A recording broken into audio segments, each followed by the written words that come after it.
own your own business? Do you know someone that owns their own business? Promote your business on Coach's Corner Network. Send us an email to coachescornerradioshow@gmail.com. Hey, what's up, everybody? How's it going out there in the world? We are here today. I just wanted to kind of bring another segment to the network, and it's going to be called Sports Talk with Coach. Basically, we're going to do a quick analyzation over some really key games yesterday and over the weekend. Again, you'll see at the bottom of your screen really quick, there's a donation link. Please check that out. Please, if you feel like the urge to donate or want to give back or what have you, please check that out. But anyway, so there were obviously key games, and we're going to go probably backwards to forwards or forward. We're going to mix it up. We're not going to really go in order, but I really thought this would be a cool experience to bring you guys and to bring myself and talk about it. So we'll just start, left to right, and it's just easier way to go about it. For the San Francisco 49ers versus the Rams game, it was a pretty intense game due to the fact that, rivalry and everything like that. Honestly, in my personal opinion, the Rams had probably 3 different chances to win. But, and we're going to talk at length on what they could have done, what they should have done, so on and so forth. But it's interesting to me because, as anywhere and as in any sport, there is tons of hype. Obviously, like I said, this is inner rivalry and whatnot that took place, and I thought it was really neat because supposedly, you're at the Rams house and you're supposed to support blue and yellow and their colors, and you look up in the stands and there's just literally a sea of red. 49ers fans and everything else traveled well. And it's pretty cool. It's pretty cool to see that. But anyway, some keys to the game where I thought it made a huge impact. First and foremost, to talk about the San Francisco 49ers, they really need to clean up their defense, and they need to sharpen that up. I'm going to tell you, first and foremost, I believe the San Francisco 49ers offense actually, did them some justice and got them out of some really profound problems and issues and backed up in their own end zone and so on and so forth. But like I'm going to talk about later on with some of these other games and like I was talking to somebody else yesterday, and it really stays true to what it says, is there's not until that clock hits 0 is the game over. And that goes for any one of these games that we're going to talk about, because each of these games had crucial moments. Most games in general do, but each of these games did in fact have a crucial moment. And, for the 49ers, like I said, it was great. Towards the end of the game, couldn't ask for a better pick. Interception also. And also the biggest key to the San Francisco 49ers victory, which a lot of you might not, go to the length of realizing, is the Los Angeles Rams turned the ball over twice, and the San Francisco 49ers did not turn over the ball once. And I believe that was the major key factor because, again, those of you may not know, but when you hit 3 turnovers in a game, the percentage of you possibly coming to win that game, or the chances of you winning that game have advanced astronomical, just due to the fact of how the game is played, how it's structured, and it's almost a scientific method. For being a coach as long as I have, at the high school level for as long as I have, it's almost like you're playing Tetris. To be completely honest with you, it's kind of like, okay, you threw that punch, I threw that punch, but it's a schematic type of thing, and you really can beat a lot of teams, and you can make them vulnerable in a lot of different ways. And obviously, you got to know how to do that. Obviously, film plays a huge role in that. There's a bunch that we can sit here and talk about that plays a huge role. But for the 49ers, huge victory. I think it was, phenomenal to watch. Just this, like I said earlier, the sea of red in that stadium, and good for them. They're on a good streak. What is that? Two away games they've won. They come home. They play Thursday night. It's going to be another phenomenal game, and wish them the best going forward. To skip over to Alabama, probably in the college football element or world, one of the most shakiest, unperformed games I kind of watched, kind of glanced at, kind of took some, highlights from. Uh, but as always, props goes out to head coach Nick Saban. He, not going to say he didn't believe in, uh, his one quarterback or other quarterback or whatnot. But it was really cool to see him, you know, go to the next man up type of attitude. And, number one wasn't cutting it for him. Number two, it kind of threw some interceptions. And, somebody I never even knew was on their roster came out and, just threw the ball well and made them win that game. And it was really incredible towards the end. And obviously, like most of all of his press conferences are phenomenal to watch, to listen to. And I highly encourage you to do that throughout the season. He really brings, like I try to do, and I'm trying to do on, just this network alone, bring a lot of light to what's going on and in the world of football and the world of all these games. So it's really cool. And that was, really awesome to see them come back and fight and not give up. So, and then we'll go over to the Miami Dolphins.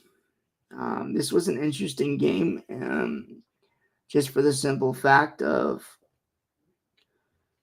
I watched them play their very first week against the Chargers, and they pretty much dominated them up and down the field. And this really, again, is another light to where each week is not a guaranteed week.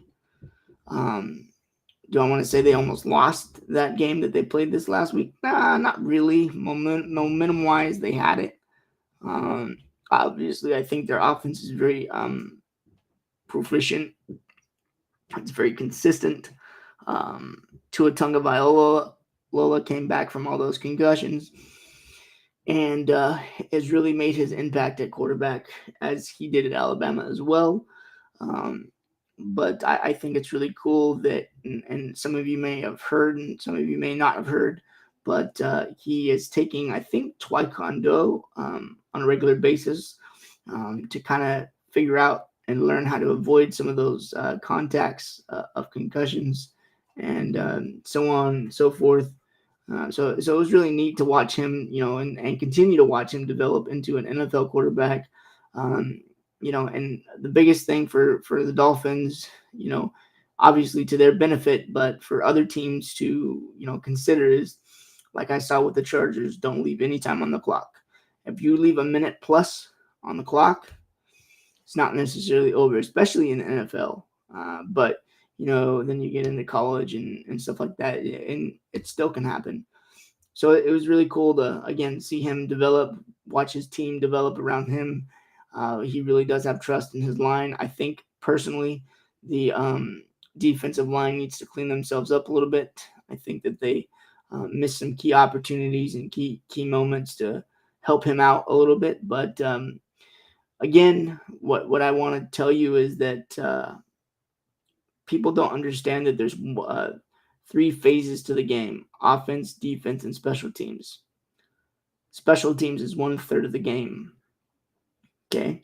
They, I believe, had one special teams play that really again, enlightened it and kind of put them over the edge a little bit. So that again was really neat to watch them come out and do what they did and got the victory. Snuck, don't want to say snuck by, but it wasn't easy, but they did what they were supposed to do. It was a I don't want to say dirty win, but it was obviously it was a necessary win. So this leads into the biggest game that has probably been talked about for the last 2 weeks, and that was Colorado and Colorado State.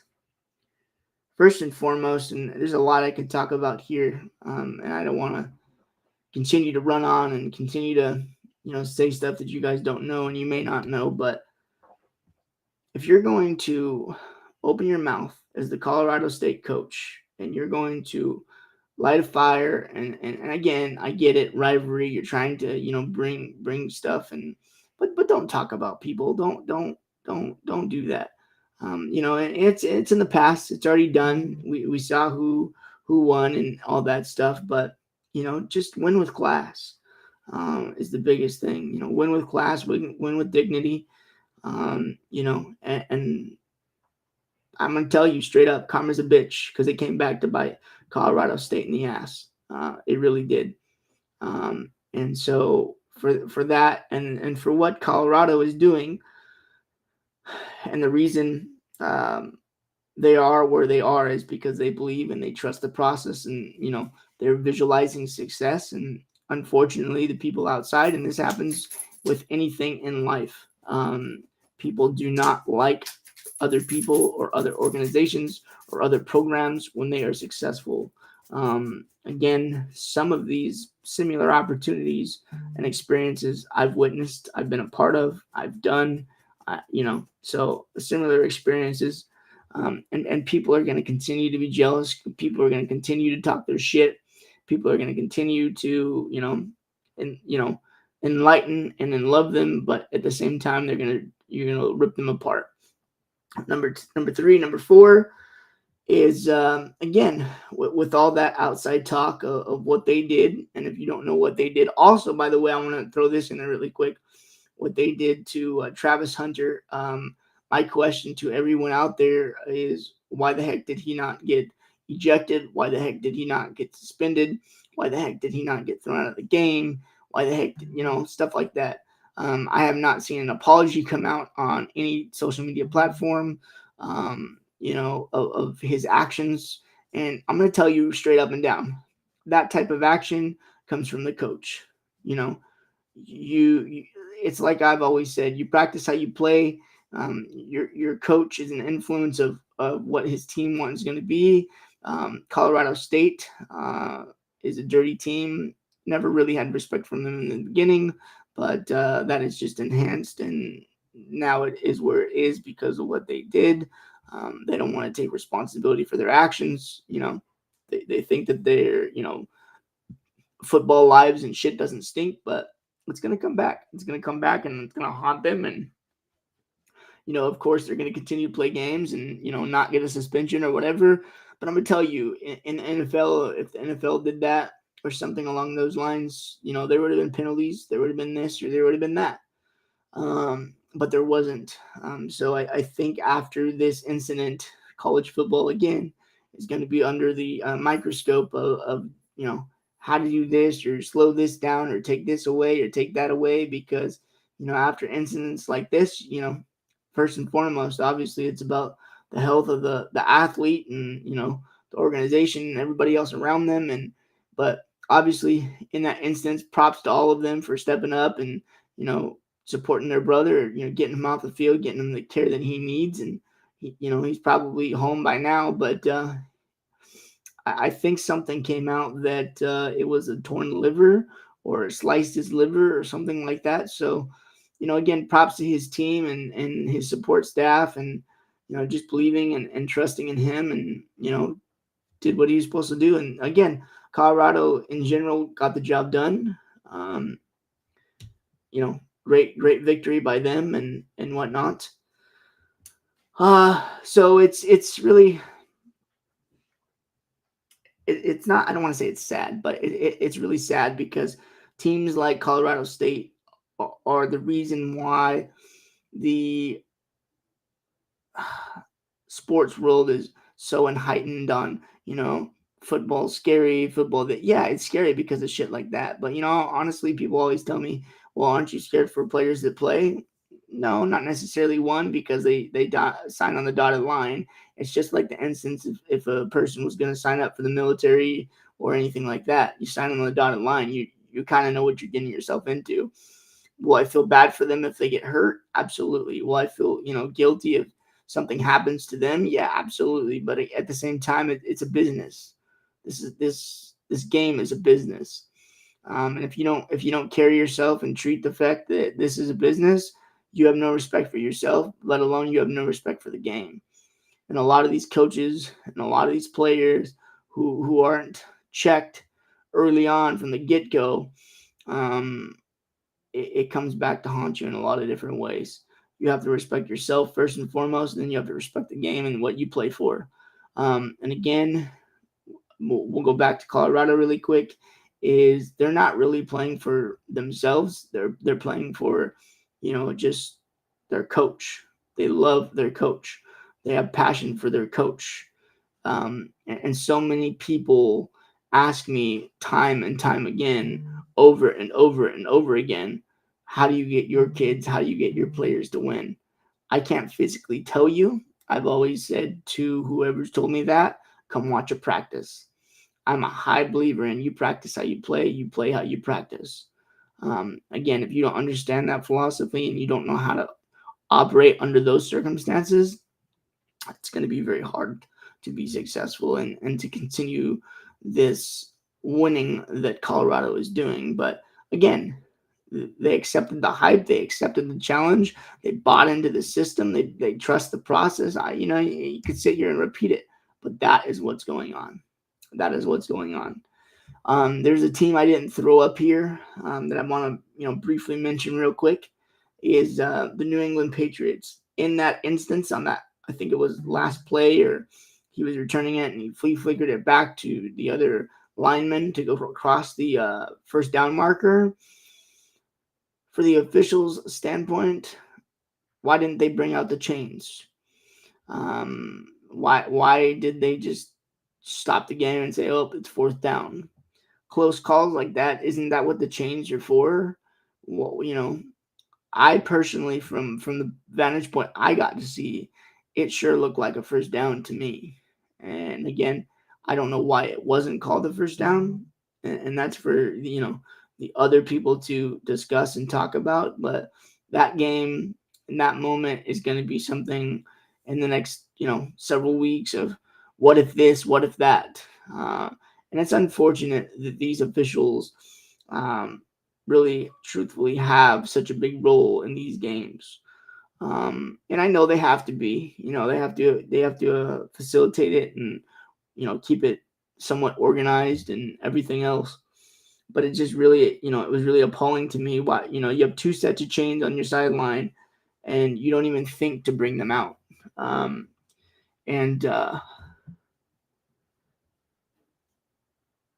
Yeah, exactly, Jay. No, for sure, for sure. And I after closing the game and watching that, I was just really like shocked of like use your tools, you use what's there on the sideline for you. And to be honest with you, I filmed or recorded that play over and over and over again. And I was just like, no, that technique, it was a first down, should have been called a first down. Um, and if you're really that indecisive about it, which they kind of were in the beginning, they have video, they have video that they could have went to, they could have called upstairs and got a definitive answer. But I think they were really too quick to call that call. But, again, that's another game that's in the past, and we have another beautiful uh, week coming up. Got a lot of high key games and a lot of moving parts, and then it's a really young NFL season, and we're week 3, week going into week 4 for college football, and it's just I love sports. I could talk sports all day long. I can sit here and make this a debate all day long because again, guys, it's a passion, it's a love. I love it. even sitting here talking to a screen, and it's fine because 10 years down the road, when I view these videos again and be like, I did that, that was fun, this is fun. I also just bought some new equipment pretty soon, within the next probably 3 days, after I hook everything up, play with it, mess around with it a few times. I'll be taking live calls, and we'll throw up a phone number on the screen, and y'all call in, and then the audience out there that can hear the audio, and we may go to Facebook, because at least on the Facebook side, there's a few more followers or subscribers or whatever. So just understand that that's coming. Brand new microphone, so that's capable to do that. And really, really excited about that. And I really think that if we continue to do what we're doing and continue to keep investing into this platform and this network, and make it into something that's so many people don't think it's going to be, and the sky's the limit. The sky's the limit, and I'm just really excited about this continued season, and all these seasons, not even with just these teams up here, just the whole NFL and college world in general. And it's extremely inspiring to have the time to watch. Usually right now I'm in the middle of a high school season. I'm so wrapped up into that, I don't have the extra time to watch some key moments and some key games and some key plays. I thought that was really cool by the Patriots, with the punt block, how he was kind of off to the side. No, don't get me wrong, I recorded that play, and I'll try to use that at the lower levels later on in the future. Might work, might not work. You never know, but you don't knock it till you try it. And that's anything in life. That's a football play. That's everything. So I think for now we're almost at 30 minutes, just under 30 minutes. We're gonna run a couple clips as far as promotional purposes, and thanks for joining. Thanks for continuing to believe in a small network for now, but eventually over time we will continue to grow and continue to push forward, and again, prove people wrong, continue to do what we do, and continue to bring true, upfront, live information out to the world, and understand that this is a public platform. And I'm just extremely excited about it. Extremely excited to watch the analytics go up on the YouTube side, and it's just phenomenal to even know that there's not really interaction, but over time there's going to be, and eventually somewhere down the line, this will catch somebody's ear, and just really cool. So appreciate y'all, and I'm gonna run the closing promotion thing really quick, and we'll call it at 20, almost 25 minutes. Thought that was pretty cool. Quick rundown, quick scenario, and we're out. Appreciate y'all.